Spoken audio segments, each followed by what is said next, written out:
저는 엄마가 뿔났다 해서 이순재 선생님이 그 어떤 이쁘장한 할머니랑 데이트 요즘 하죠?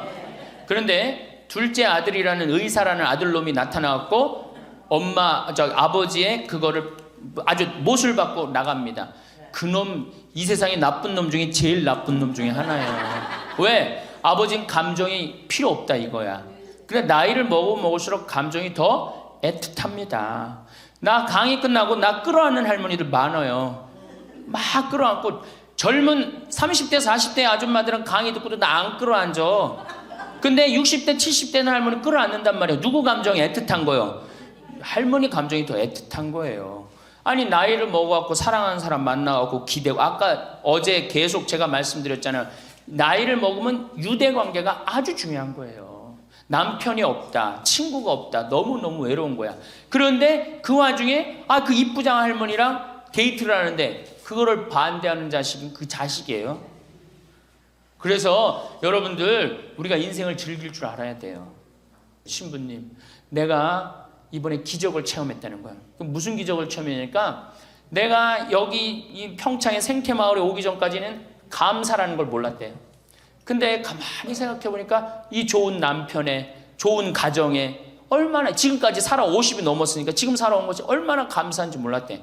그렇게 감사를 하고 웃기 시작하니까 몸이 덜 아프더래요.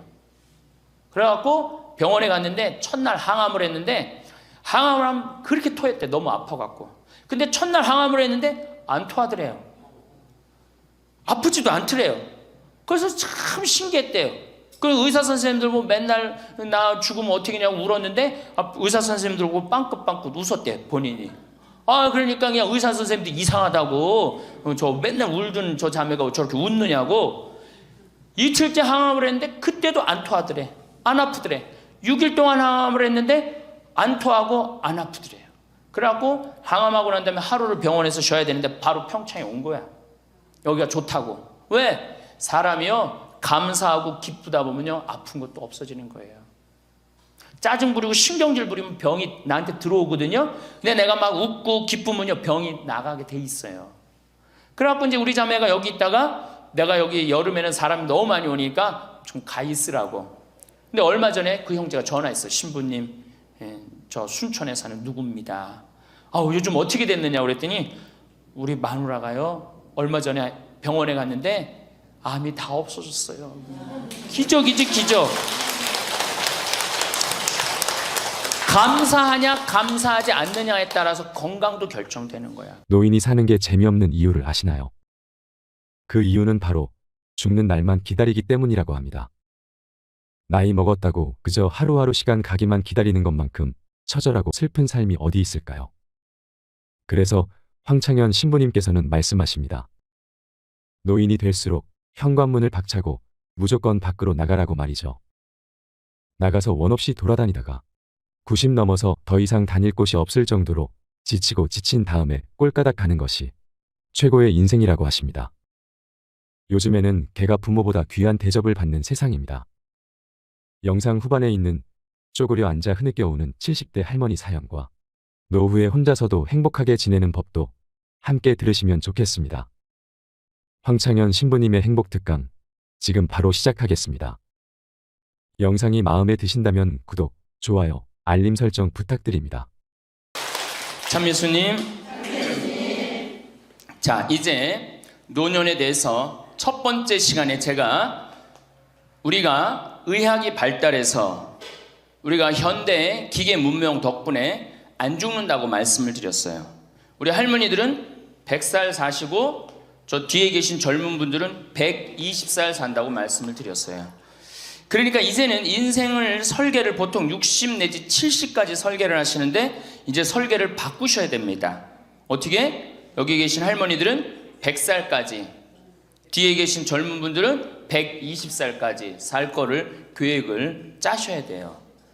그래야지 인생의 의미가 있는 겁니다. 두 번째 시간에는 제가 뭐라고 말씀을 드렸느냐면, 노년이 되면 외로움이 가장 큰 문제예요. 상실감을 많이 느끼기 때문에 외로움이 오고, 그 다음에 자식과의 관계가 불편하고, 오로지 누구밖에 없다? 남편밖에 없다. 남편 죽는 날 그날부터 뭐가 된다? 고아된다. 그러니까 정말로 노년에 가장 소중한 사람은 남편이요 아내다. 그런 말씀 드렸어요. 그래야지 외롭지 않게 돌아가실 수 있어요. 그러니까 남편과의 관계에서 가장 좋은 건 뭐야? 남편 전날 죽고 그 다음날 따라 죽는 게 제일 좋은 거예요. 그게 서로 가장 좋은 거예요. 세 번째는 노년에 재산 관리를 참 잘해야 된다. 재산 관리를 잘하라는 게 뭐야? 자식한테 주라는 게 아니고 뭐예요? 내가 가지고 다 쓰다가 죽을 때 통장에 얼마만 남기고 죽어라? 500만 원만 남겨 죽어라. 모자라는 건 뭘로 하면 된다? 부조금 들어온다. 그렇게 말씀드렸어요. 자, 요 세 가지만 이해를 해도 노년에 대한 이해를 잘하는 거예요. 그러면 이제 오늘 시간은 뭘 할 거냐? 이제 내가 이 남은 인생을 어떻게 살아야지 즐겁고 행복하냐? 행복한 방법에 대해서 지금부터 말씀을 드리겠습니다. 잘 들으시기 바랍니다. 저는 원래 좀 몸이 현찮았어요. 우리 할머니들 15년 전에 나 봤을 때 47kg라고 말씀드렸죠? 지금은 57kg예요. 원래 63kg까지 살이 쪘다가 제가 살을 빼갖고 지금 아주 좋습니다. 그런데 노년에 가장 두려운 게 뭐예요? 내가 쓰러질까봐, 내가 누워서 이 자리 이렇게 그냥 보존하고 그냥 누울까봐가 가장 두렵다는 거예요. 그런데 우리나라는 아직 그런 통계가 잘 안 나왔지만은 미국은 96%가 건강하게 산대요. 마지막 죽기 전 6개월, 1년 요 정도 고생을 하고 대부분이 96%가 건강하게 산다는 거예요. 그러니까 우리 할머니들이 제일 신경 써야 되는 게 이제 뭐야? 건강이야. 그러니까 첫 번째 운동해라. 우리 할머니들 수영장 다니세요. 수영장. 그 할머니들 그 안양에 그 시립 수영장 있죠? 예, 거기 가면 할머니들은 또 깎아줘요. 그래서 어떤 시립 수영장 27,000원 한 달에, 안양은 내가 보기에는 한 33,000원에서 한 3만 원? 그래, 맞아. 3만 원밖에 안 해. 수영장 한 달 내내 다니는 게 3만 원이면 생각해봐. 이게 많은 돈이에요, 적은 돈이에요? 어떤 할머니한테 많고 어떤 할머니한테 적은 돈이죠. 그런데 쉬운 방법이 있어요. 오늘 집에 가서 어떻게? 은행에 들르라니까. 네, 오늘 은행에 들러갖고 어떻게? 바로 집을 잡히는 거예요. 그래갖고 한 달에 100만 원씩 받는 영모기지론 하면은 한 달에 3만 원. 적은 돈이에요, 많은 돈이에요? 적은 돈이에요. 그러면은 아마 일주일에 3번 가는 걸로 내가 알고 있어요. 일주일에 3번 가면은 가서 수영하라는 게 아니에요, 할머니들. 어떻게? 수영장에서 걸어갔다가 걸어오기만 해도 이게 절대 들어눕지 않는다는 거예요. 근육이 얼마나 이게 풀어지는 운동인지 몰라요. 그래서 수영하라는 거예요. 또 좋은 건 뭐야? 춤추라는 거예요. 춤추라는 거예요. 춤. 어저께 시부님하고 얘기를 하다 보니까 이제 점점 이 어르신 성경대학을 많은 프로그램을 하겠다고 그러시더라고요. 그래, 춤추는 거 좋은 거예요. 나이 먹어서 춤추는 거 굉장히 좋은 거예요. 그 다음에 그것도 안 되면 스트레칭. 그 현영의 S라인 그 테이프 하나 사다가 똑같이 해라는 게 아니에요. 비슷하게만 해도 몸이 굉장히 좋다는 거예요. 문제는 안 움직이는 게 문제예요. 안 움직이는 게. 그러고 난 다음에 걷기 운동.